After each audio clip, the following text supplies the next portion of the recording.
Macha, el consejero presidencial con mayor influencia en el presidente Ollanta Humala.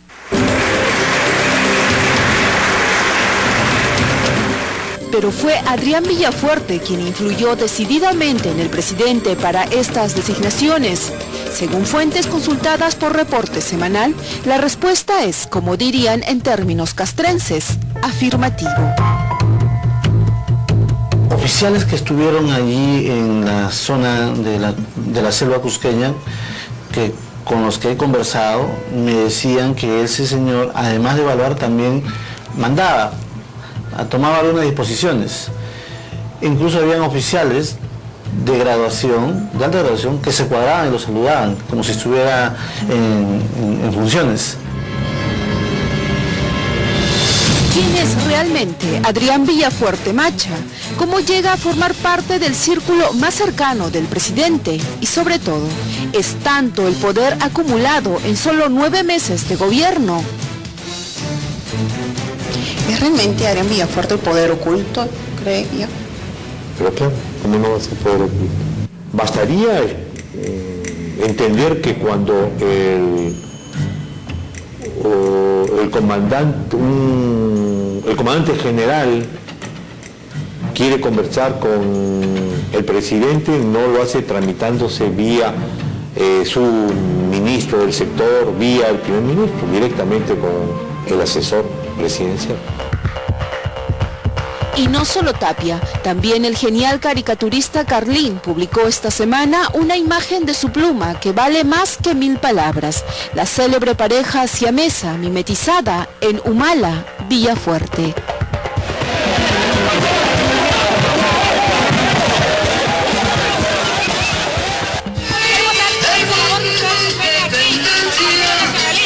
A colaborar nada más, a colaborar nada más. También había coroneles entonces, que ahora son generales de brigada y generales de división. Y también está nuestro amigo Adrián Villafuerte Macha. Adrián Antonio Villafuerte Macha nació en Huancayo hace 59 años. Hasta hace 9 era un militar en actividad. Dicen quienes lo conocieron que quizá por el gesto duro en su rostro y lo poco comunicativo es que lo conocían como el ácido, el cachaco y el mudo. En la institución, ¿cómo es reconocido Adrián Villafuerte? ¿Un hombre brillante de algo? No, definitivamente no, nada que ver. Honestamente diría que la palabra sería anodino. ¿Anodino? Sí, no era un oficial malo, no era un oficial de esos miserables, ladrones, no. Tampoco era un oficial brillante, destacado. De hecho, no me acuerdo de haberlo visto. El 2003 fue invitado al retiro, por lo que automáticamente ascendió de comandante a coronel, y ese es el grado que hoy ostenta.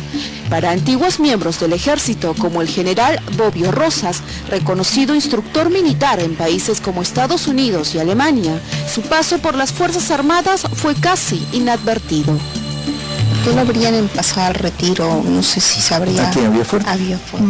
Yo creo que porque normal, pues ya llegó hasta coronel, punto, ¿no? Como que hasta ahí se lo vieron. Sí, ya pues llegó a coronel, creo que no, creo que él mismo no podría quejarse de no haber llegado más, ¿no? Pero ¿cuándo nace la relación con Adrián Villafuerte? ¿Cómo se vincula al presidente Ollanta Humala? La historia se remonta a la época en que el hermano del presidente, Antauro Humala, era un teniente y Adrián Villafuerte, mayor. Ambos se conocieron en el batallón contrasubversivo 324 en Jauja en 1990. Cuando he conversado con Antauro alguna vez del tema, ¿no? Él me dijo que él lo recomendó a Adrián porque le pareció un tipo honesto. O sea, me dijo, me pareció un tipo honesto, lo cual ya es bastante, ¿no? No podemos decir que no. Fue quien presentó a Adrián Villafuerte a Ollanta. ¿Cambió su vida? Cambió su vida y la vida de muchos en el Perú. Sin embargo, aquel estrecho vínculo entre Antauro Humala y Adrián Villafuerte no duraría mucho. ¿Por qué habría cambiado si conocía tanto a Antauro más que a Ollanta Humala? ¿Por qué de pronto se convierte más cercano a Ollanta Humala? ¿Pero qué podría hacer con Antauro? ¿Acompañarlo en la cárcel? Es una serie de incoherencias. Fue el propio Antauro Humala quien el año pasado públicamente dio a conocer que la amistad con Villafuerte ya no era la de antes. Había que denunciar dentro del Consejo Supremo de Justicia Militar a todos los 1.200 o 1.400 generales, coroneles, almirantes, vicealmirantes, fuerzas armadas, fuerzas policiales, firmantes del acta de sujeción. Así como era denunciado Hermosa Ríos y toda esta secuela de generales victoriosos y generales apestosos y rosquetes, bueno, también había coroneles entonces, que ahora son generales de brigada y generales de división. Y también está nuestro amigo Adrián Villafuerte Macha. Ahora estaría claro que Antauro fue quien presentó a Villafuerte a Ollanta Humala y que después el ácido, como lo conocían en el ejército, se haría más amigo de Ollanta Humala hasta convertirse en parte de su seguridad durante la campaña presidencial del 2006. Fue por aquellos años que la figura de Villafuerte Macha ya empezaba a llamar la atención de la prensa. Pero lo que Humala no ha dicho es que dos de sus más cercanos colaboradores, los coroneles del ejército en retiro, Estuardo Antonio Loyola Machado y Adrián Antonio Villafuerte Macha, fueron los brazos derechos de dos generales montesinistas, César Saucedo Sánchez y José Villanueva Ruesta. El hombre detrás de bambalinas había sido reconocido. Durante su actividad militar, Adrián Villafuerte fue secretario personal del general César Saucedo, hombre de Montesinos, quien también firmó el acta de sujeción y ocupó los cargos más importantes dentro de las Fuerzas Armadas y del Interior, hoy en prisión por graves actos de corrupción. A colaborar nada más. ¿Usted es el encargado de ver la ruta? Sí. ¿Qué otra cosa más?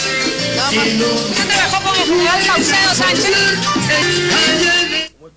Desde aquel entonces también Ollanta Humala trataba de defender a Villafuerte. Un coronel que por cargo institucional le tocó trabajar con el señor Saucedo y después de eso simplemente lo expectoraron, lo sacaron de carrera militar y lo dieron de baja. En el 2011, Humalatazo alcanzaría la presidencia del país y con él cambiaría también la suerte de Villafuerte Macha. El ácido, como lo llamaban en el ejército, pasó de ser parte de la seguridad de Ollanta a consejero presidencial con un sueldo nada menos que de 15.000 soles, como figura en el presupuesto del personal de la Secretaría General de la Presidencia. El despacho presidencial como tal es un subpliego del pliego presidencia del Consejo de Ministros. O sea, el primer ministro es el titular del pliego, el que responde por los gastos. Y dentro de unos subpliegos que hay, varios, uno de ellos es el despacho presidencial, que es los gastos de Palacio de Gobierno y del personal de Palacio de Gobierno. Pero claro, él no puede estar ganando igual que el titular del pliego, que es el presidente del Consejo de Ministros. Eso es una cosa absurda. ¿De dónde sale esto del asesor presidencial? Bueno, se nos queda por Montesinos, pero... Bueno, eso es una invención de las dictaduras. Pero la vida de Villafuerte Macha ya había cambiado antes de que Ollanta Humala ganara la presidencia. Su rol era entrometerse ya no solamente en los términos de la propia campaña, ¿no?, sino de selección de candidatos al Congreso.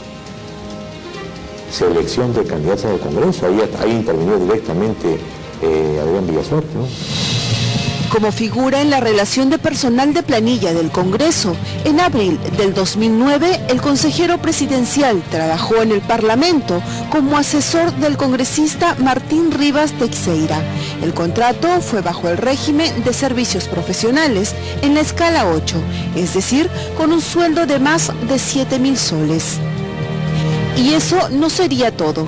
Ese mismo año, Villafuerte Macha fue el empleado número 56558 del Congreso, asesor nada menos que de José Antonio Urquizo, el hoy flamante ministro de Defensa.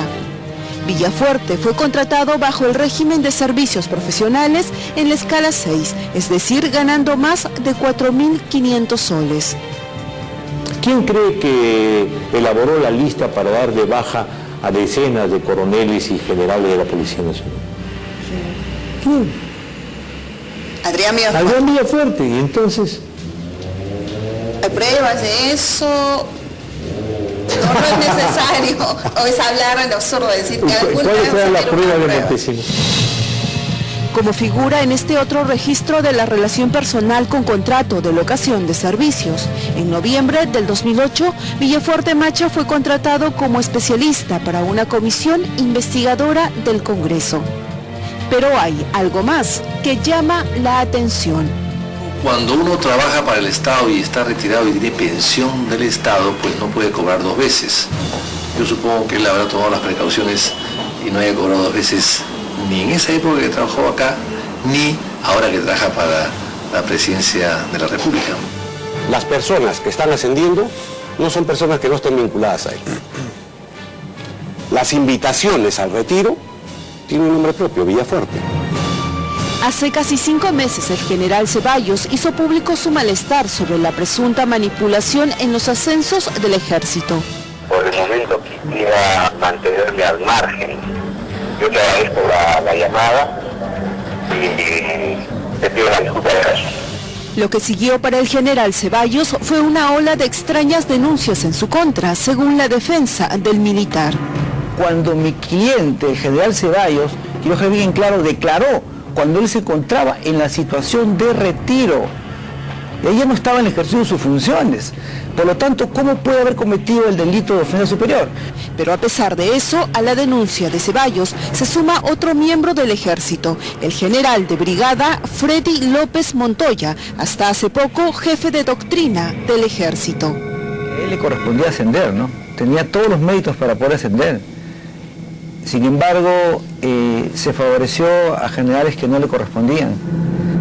El tiempo demostrará si la figura de Villafuerte Macha es tan poderosa y peligrosa como algunos lo definen.